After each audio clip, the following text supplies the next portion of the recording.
Alright, everybody, sit down. Shut up. Class has started.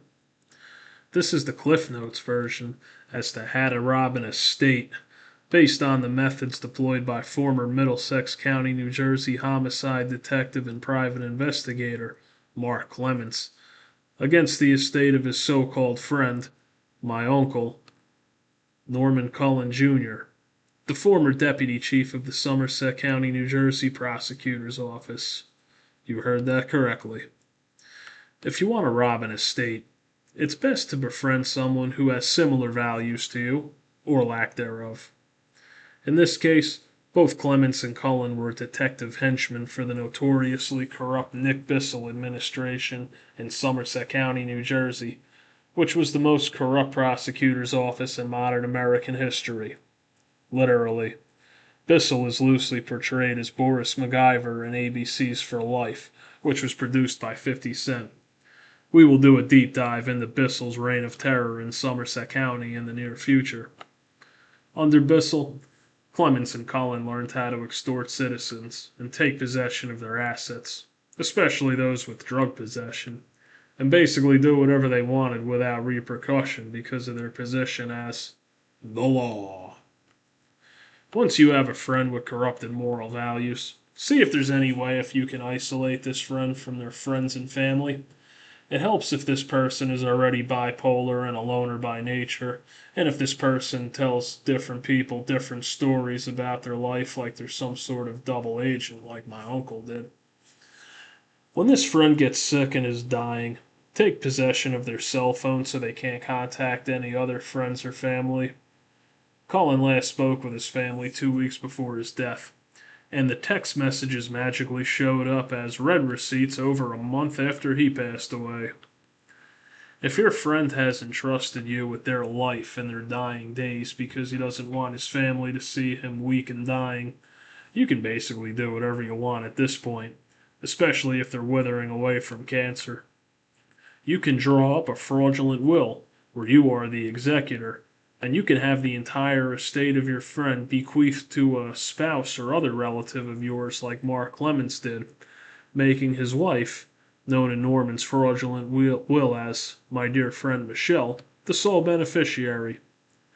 That way, if the family ever contests you being the executor, you still have someone else as the beneficiary, so you can still legally control the assets of the decedent, and all transactions involving their estate are out of your name. Also state that your friend hates his family and has had no contact with them for a decade in this will, even though Norman was in contact with his family up until 2 weeks before he passed away. You can pay some notaries to come to the house of the decedent and notarize this will. Even if the signatures don't even remotely resemble the decedent and the person is dying, these notaries will say he was of sound mind and was even zipping around his house in a walker at warp speed. Having a wholesome, friendly, jolly appearance like Mark Clements also helps, because he looks oh so generous. If Santa Claus and the Quaker Oats guy had a kid, his name would be Mark Clements.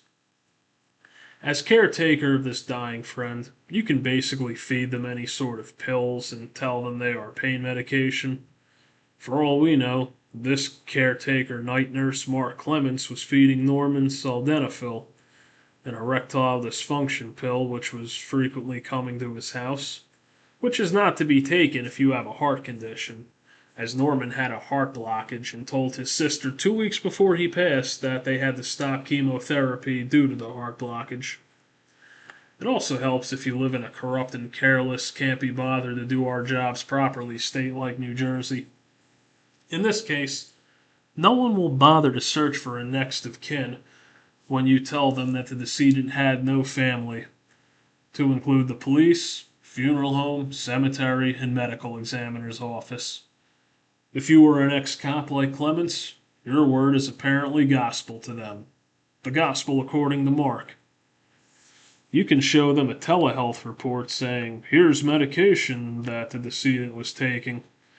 And all these people will simply say, okay, no autopsy necessary, and no need to find out who his primary care physician was when you say, well, I don't know who it was.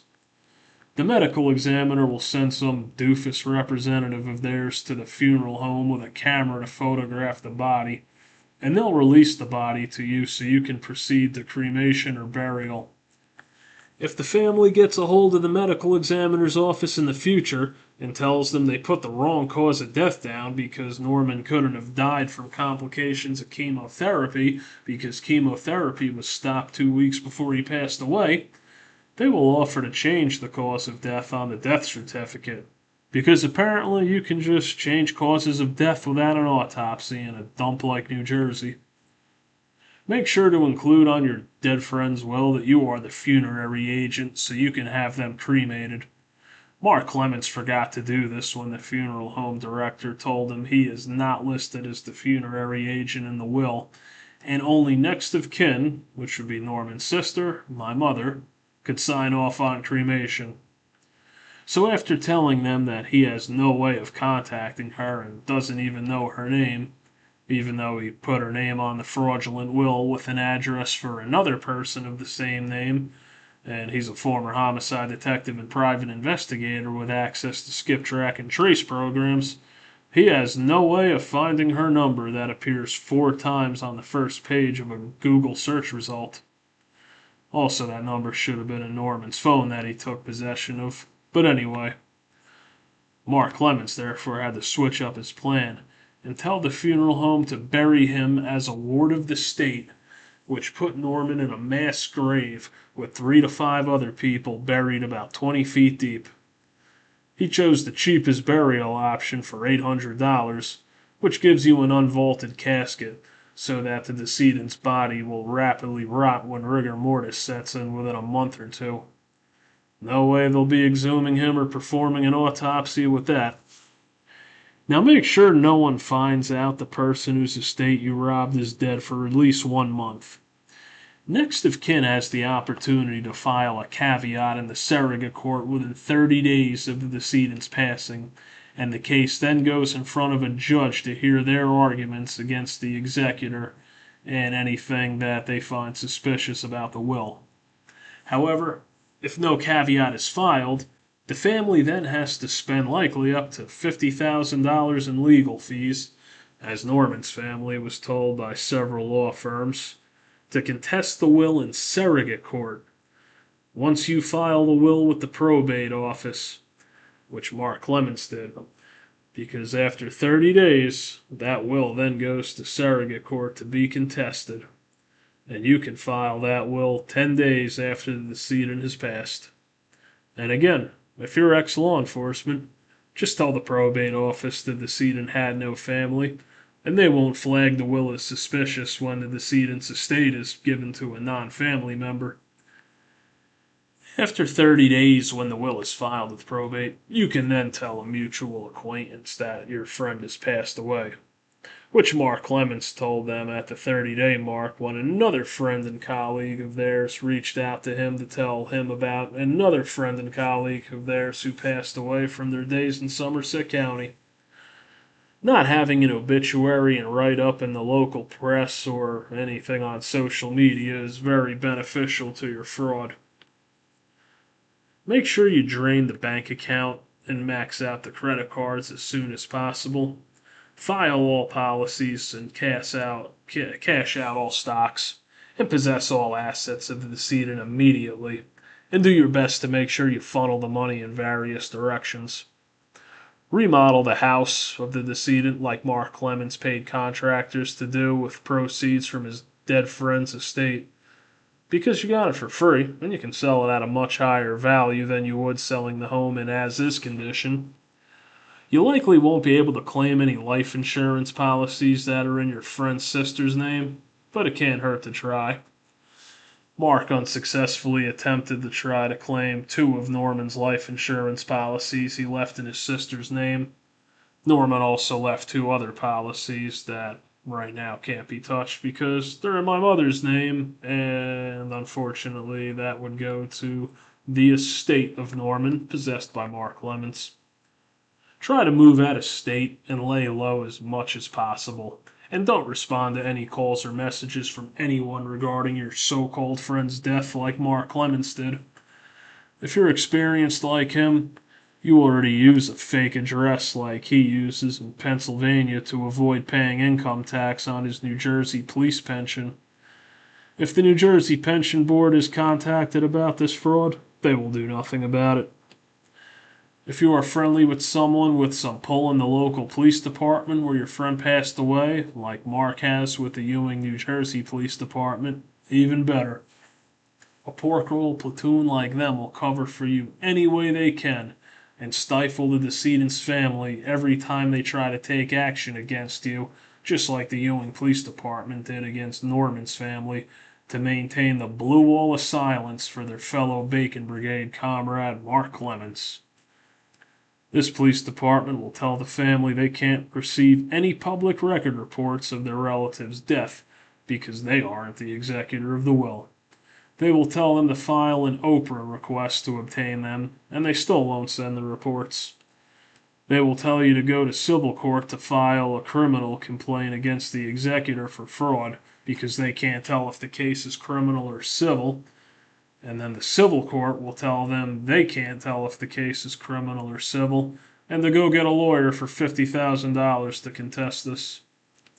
If the family brings to their attention that something as important as missing firearms are no longer in the decedent's home, as Norman's sister found out when she went to Norman's house after his death with her husband, the police department will look for any excuse not to take action in what should be an automatic felony investigation, and they will say something like, "We don't see any signs of forced entry. Let us know if the firearms turn up." So to recap, if you want to steal an estate, befriend a lonely bipolar dying person who has a good amount of assets and is preferably single, divorced, or widowed, as Norman was all three. Make sure they're isolated as much as possible from their family. Draw up a fraudulent will and call some notaries you pay off to come to the decedent's house right before they pass away to sign the will, as they'll likely be so drugged up or in so much pain they won't even read or know what they're signing. Oh, and make sure you don't forget to list yourself as the funerary agent.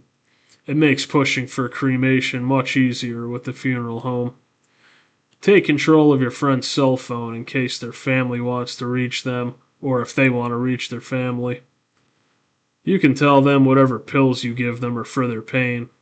They won't know and they won't have any way of asking or trying to find out what they're taking. Find someone in your local police department who can throw their weight around to be your friend. Preferably do this in a careless, corrupt, incompetent state like New Jersey. Don't tell anyone about the decedent's death for at least 30 days. Immediately file the will with probate. Tell the police, funeral home, cemetery, and medical examiner's office that the decedent has no family and you have no way of contacting them and you don't even know their names, even if you worked with your dead friend's nephew and met his family members at his father's funeral years ago.